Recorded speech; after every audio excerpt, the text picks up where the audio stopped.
Last কবে helicopter shot মারছে আমি জানি না, বিশ্বাস করেন। আমার নিজস্ব একটা ভার্সন আছে, এটা হয়ে যায় নো লুক হেলিকপ্টার শট। এখন তো টেপ টেনিসে ইটস ফিল লাইক ইন্টারন্যাশনাল, এইরকম একটা ফিল আসে যে সবকিছুই আসলে টেপ টেনিসে টাকা দিয়ে বিয়ে বাড়ি গাড়ি সবকিছুই হয়েছে আলহামদুলিল্লাহ। হেলিকপ্টার ভাবলো, নামটা আসলে আপনার কিভাবে আসলো, কবে থেকে আসলো?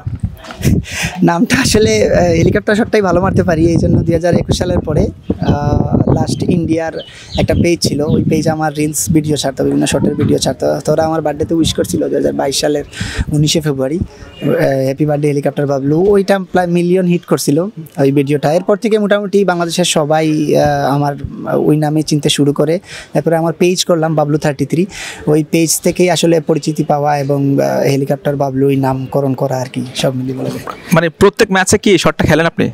না, প্রত্যেক ম্যাচে খেলি না। লাস্ট কবে হেলিকপ্টার শট মারছে আমি জানি না, বিশ্বাস করেন। লাস্ট 1 মাস আগে আমি একটা হেলিকপ্টার শট খেলছিলাম। এগুলো আসলে খেলা মানে ওই সাইডে বল আসতে হইব, তারপরে না হয় আপনি মারবেন ওই শটটা। সবসময় মারা যায় না, মাঝে মধ্যে হয়। লাস্ট হেলিকপ্টার শট মনে হয়, হ্যাঁ যেটা বললাম 1 মাস আগে মারছি। আর এমনিতে আমার নিজস্ব একটা ভার্সন আছে, এটা হয়ে যায় নো লুক হেলিকপ্টার শট। পায়ের ওই সাইডের বল না তাকাইয়া হেলিকপ্টার শট, তো এটার নাম পড়ছে আর কি helicopter, no look helicopter shot. অনেকে বলে হেলিকপ্টার বাবলু শট, তো এটাই। আপনি আসলে সিজনে কয়টা ম্যাচ খেলেন? সিজনে লাস্ট সিজনে আমি কতটা ম্যাচ খেলছি? 121টা ম্যাচ খেলছি। আর এর আগের সিজনে 181টা। আর সিজনটা আমি কাউন্ট করি ওইটাই রমজানের পরে, ঈদের পর থেকে পরের রমজানের রমজানের আগ পর্যন্ত, এটাই আসলে মেইন সিজন।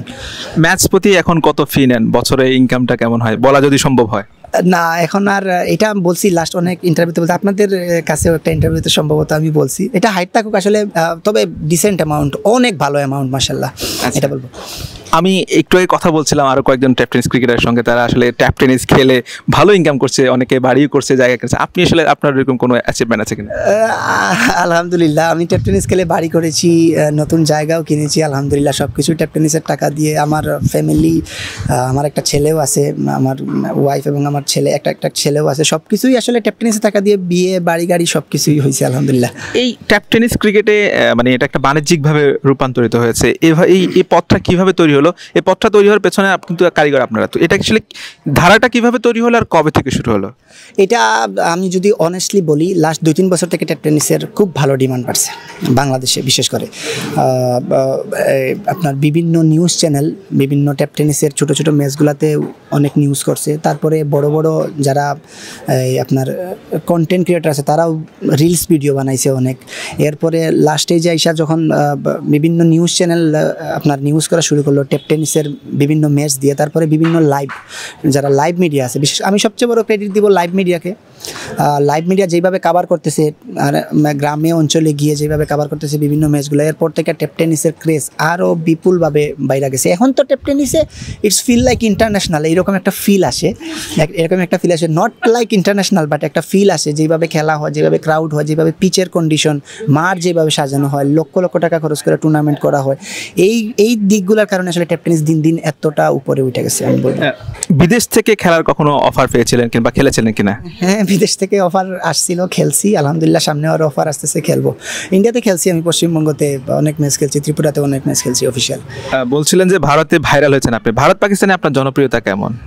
মানে ইউ কান্ট বিলিভ, মানে ভারতে আমাকে মানুষ যেইভাবে ভালোবাসে। আমি যখন গেছিলাম 2022-এ, যখন আমি কোভিড পরবর্তীতে 2023 সালে সম্ভবত, হ্যাঁ 2023 সালে আমি যখন গেছিলাম, তখন মানুষ, আমি একটা প্রত্যন্ত অঞ্চলে খেলতে গেছি, জায়গাটার নাম আমার ঠিক মনে নাই, বা পশ্চিমবঙ্গের একটা সাইডে, মানে ওইভাবে ওইখানে মানুষ আমার এত ভালোবাসা দিছে, মনে হচ্ছে নিজের কেউ এইরকম, মানে এত পরিচিতি আল্লাহর রহমতে। আমার ইন্ডিয়াতে পাকিস্তানেও সেম একইভাবে পরিচিত, তবে পাকিস্তানে যাওয়া হয় নাই, বাট অনেক ফ্যান ফলোয়ার আছে, আমাকে অনেক মেসেজ দেয়, আমাকে নিয়ে পোস্ট করে, আমার ভিডিও শেয়ার করে, আমি দেখি এগুলা। প্রতি ম্যাচে তো অনেক বড় বড় ছক্কা মারেন, অনেক বল হারান, টুর্নামেন্ট কমিটি বা এটা নিয়ে কিছু বলে কিনা যে এত বল হারান কেন? না, বল পর্যাপ্ত পরিমাণ থাকে। ট্যাপ টেনিস এখন হিউজ পর্যায়ে, মানে মানুষ টাকা খরচ করতেছে, বড় বড় টুর্নামেন্ট করতেছে, যেটা আপনাকে বললামই। একটা টুর্নামেন্টে সরাসরি স্যাটেলাইট টিভি চ্যানেলও সম্প্রচার হয় মাঝে মধ্যে, এমন টুর্নামেন্ট হয়, সব বলের জন্য সমস্যা হয় না। এই ক্রিকেট নিয়ে আপনার কোনো আসলে স্বপ্ন ছিল কিনা, বা ক্রিকেটার হওয়ার স্বপ্ন ছিল কিনা, নাকি হুট করেই চলে আসা? ক্রিকেটার হওয়ার স্বপ্ন আর ছোটোবেলায় থেকে ছিল আমার। আসলে পারিবারিকভাবে আমাদের ফ্যামিলির সবাই মোটামুটি স্পোর্টস লাভার, আমার বড় ভাই থেকে শুরু করে আমরা 4 ভাই মোটামুটি সবাই স্পোর্টস লাভার, কোনো না কোনোভাবে স্পোর্টসের সাথে জড়িত। এখন হয়তো জীবিকার তাগিদে অন্যান্য দেশে সেটেল, কিন্তু সবাই স্পোর্টস লাভার। আর ওইখান থেকে ইন্সপিরেশন পাওয়া। এলাকাতে যদি বলি, আমার একজন মামা আছে আরাফাত তপু মামা, আরেকজন আছে সাজেদ ভাই। আমি টেপ টেনিসে আমার আইডল মানি আর কি ওদেরকে।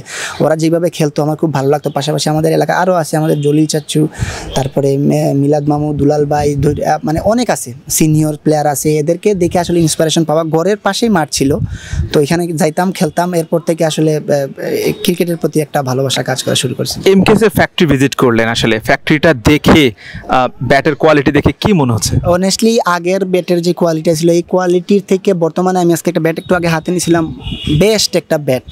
মানে টেপ টেনিসের জন্য আপনি টেপ টেনিস 3-4 টাইপের বল আছে, আপনি টেপ বল আছে, 3 স্টার আছে, 5 স্টার আছে, সব বলের জন্য পারফেক্ট একটা ব্যাট আমি একটু আগে দেখছি। নিঃসন্দেহে অনেক আগাই গেছে এমকেএস, নিজেদের দেশের কোম্পানি। ইনশাল্লাহ এমকেএসের সাথে আমি থাকবো, এবং ব্যাট যেগুলো আমি এমকেএসের ব্যাট দিয়ে খেলার চেষ্টা করবো। এখন থেকে সর্বোচ্চ পর্যায়ে আমি খেলার চেষ্টা করব। মানে অনেক আগাই গেছে আমি এটা বলবো। নিঃসন্দেহে ধন্যবাদ জানাবো আপনার ইমরুল কায়েস এবং শাহিন ভাইকে।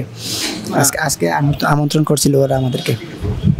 এই ব্যাটের চাহিদা কি টেপ টেনিস ক্রিকেটারদের মধ্যে দিন দিন বাড়ছে কিনা? বাড়ছে, অবশ্যই বাড়ছে, ইনশাল্লাহ আরও বাড়বে, এই প্রত্যাশাটুকু করব। এবং আমি নিজেও চাইবো, যে ব্যাটটা দিয়ে আমি খেলছি, আমি দেখছি একটু আগে যে ব্যাটটা দিয়ে, এই ব্যাটটা দিয়ে মানে আপনার নাগিন টাইপের পাকিস্তানের জেডি শেপের একটা ব্যাট আছে, সব বলে পারফেক্ট। আমি দেখছি কিছু নকিং কইরা, এই ব্যাটটা চলবে ইনশাল্লাহ বাংলাদেশের মার্কেটে।